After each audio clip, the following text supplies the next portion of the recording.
This is Rex. Hey Rex, this is Kevin Gunther calling you from the police department. Yes, sir.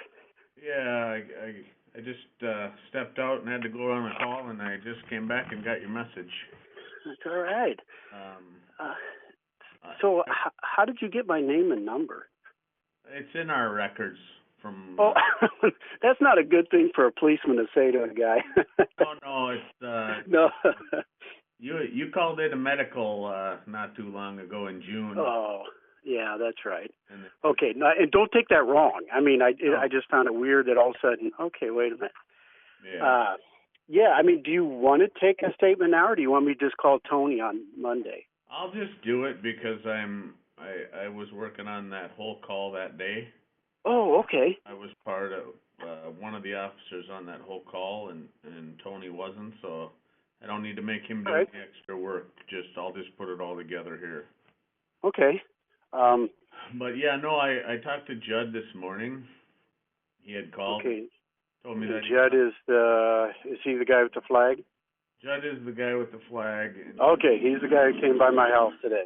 Yep, he told me that I should talk to Rex Mindock because you would have seen some stuff. Yeah, and I told him I'd take care. Well, basically, on that Tuesday, I was coming home from work, so I was heading west on 4th, right past Ace, and I noticed ahead of me the white car with the flag coming out from behind ALP on that kind of service road. Yeah. And right behind him is this, I'm going to say, silver car. I can't exactly remember what the other guy was driving, but yeah, it was. And so when I looked down, I just saw American flag. So I stuck my thumb up, like a thumbs up, through my sunroof, not knowing it was upside down or anything. Now, don't take that wrong. I'm not trying to, but I mean, I was just thinking, oh, the guy's flying the flag. I'm pumped, Yeah. Well, as I turned and headed south on Fillmore, they also turned behind me. Now, I didn't think much of that, but then I turned on 5th, west on 5th, like heading towards the ballpark, and they turned with me. Then I turned, and I'm heading home. So then I turned on Cedar, going up the Cedar Hill there, and they turned there too.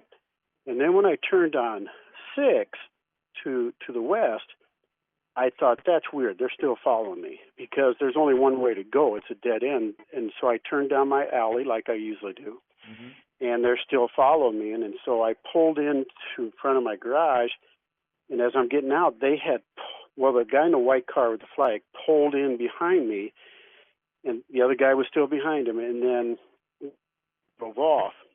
And then you cut out right after you said they pulled in behind you. Into my yard right behind me. Okay. And then not like into my parking area, but kind of behind my car. Yep. By the time I got out, they had driven on.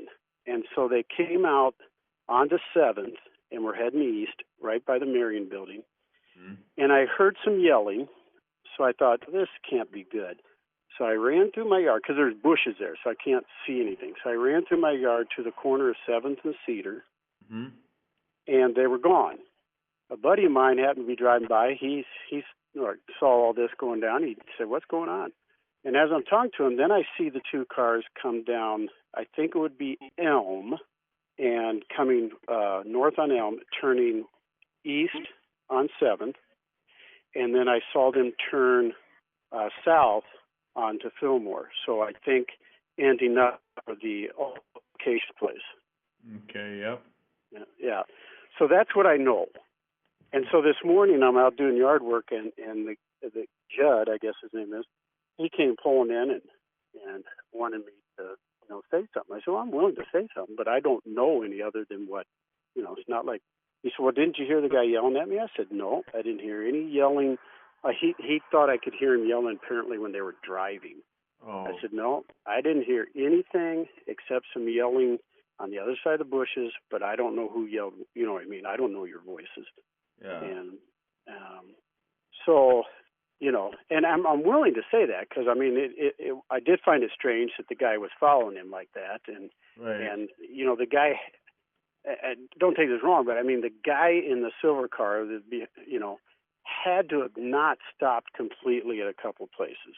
because I know there were other cars at the four-way intersections. You know what I mean? Mm-hmm. So it's almost like his intent was to just be behind this guy constantly. How close was he to him? What's that? What kind of driving conduct was going on? Was it like, whoa, this is, you know? It was noticeable. That's what caught my eye. First the flag caught my eye, and then the guy following him was really close. You know, like that caught my attention.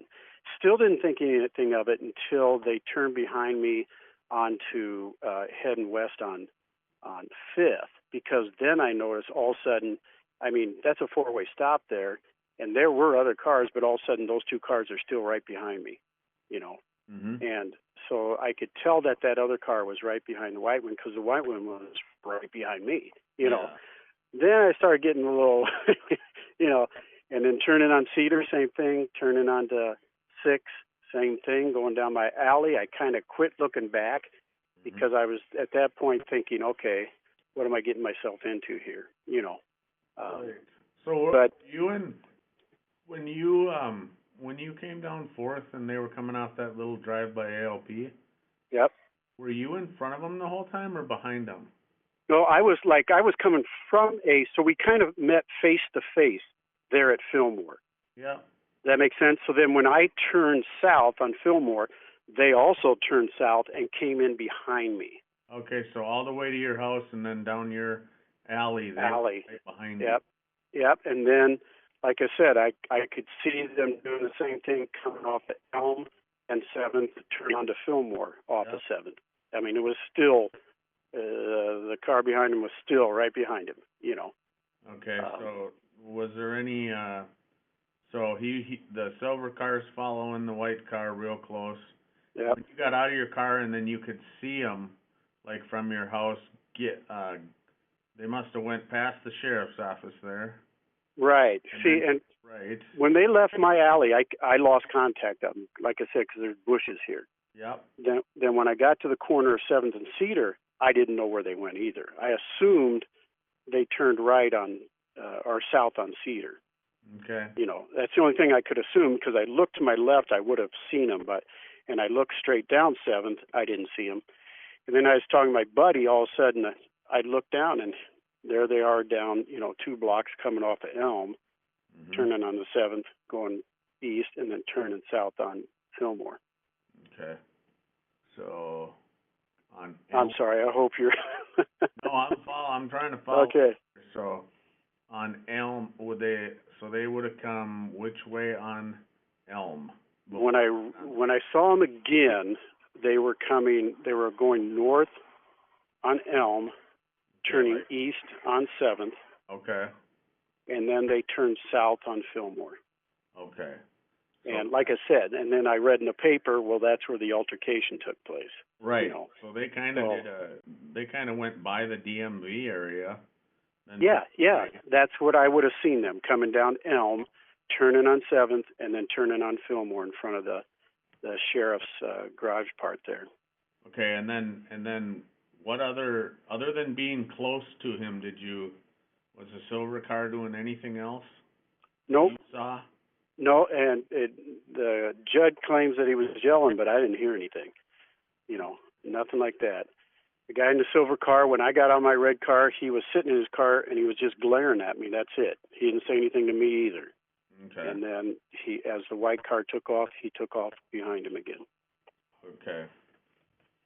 So the driving conduct that you would have witnessed was this guy's way too close to the white car. That's my opinion. And again, it caught my attention. You know. Right. Enough that the flag was the first thing, and then all of a sudden I thought, where'd that other car come from? And then it was like, wow, he's really staying on this. Even when you were seeing him towards the end there, and you were watching him, just before it happened. I mean, could you see it good enough? Would you be able to estimate? Like, was he like a car length behind them, closer? Oh no, he was closer than that. And even when they turned off at Elm onto 7th, that silver car was right behind him. I mean, there was no... A few feet? Yeah, I would say a few feet, 3 to 4 feet, I would guess. Okay. And again, it's that idea that, it's almost like two cars are turning the corner at once, because the other car behind them is not really stopping, type of thing. Yep. And I'm not saying any of this to set up one person or the other. I think it's stupid on both their parts. No, I'm looking for the facts. So yeah, and did the white car stop then, and the other one would just keep following them and keep going? Yep. That's what I saw off of on the Elm 7th and 7th and Fillmore, and then when they turned, when we were originally back on 4th, turning west onto, Fillmore turning west onto 5th, neither one of those cars really probably would have done a complete stop, because when I look back in my mirror, they're right there behind me again.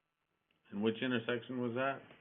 That would have been Fillmore and 5th. Okay. They were just both moving. Yeah, now, unless they did a quick stop and a quick turn, it's like they were just right there behind me the whole time to my house. So, were they kind of moving slow? When they came out from behind ALP, it was not like a high-speed thing, anything like that. When they turned out of behind ALP onto 4th there, still no heavy acceleration, anything like that. It was just like normal speed. And I was doing normal speed, so that's what they were doing behind me, Yeah. And would you describe it the same way when you seen them then when you were seeing them over by the sheriff's office? Yeah. Never noticed any high acceleration or fast braking, nothing like that. It was just almost like I'm going to drive and see if this guy continues to follow me type of thing, Okay. Well, I appreciate it. Yeah, I'll just put it in the reports, and then Tony doesn't have to deal with it on Monday. Okay. He didn't really get involved in the whole beginning, so. Good. Okay, I'm glad then you guys. I just know him, so I called and I said, "This is weird," Yeah. The guy shows up in my house and yeah. Kind of made my wife nervous, and I said, "Don't be nervous," and so. Right. Did you already talk to Tony, or do I have to tell him? I did. I talked to him on the phone saying, "I'll call you again on Monday." I didn't want to take much of his time on Saturday. Okay. He said, "Okay, I'll look for a call on Monday." Okay. So I'll just text him and tell him, or if you want to get a hold of him, whatever. It doesn't matter. You can text him or whatever. It doesn't matter. You can tell him I took your statement, and I'll do a report on it. Okay, sounds good. Thank you very much. All right, thank you, sir. Hey, and keep up the good work. I appreciate law enforcement and all you guys do, so thank you. Thank you. All right, have a good day. You too, bye. Bye-bye.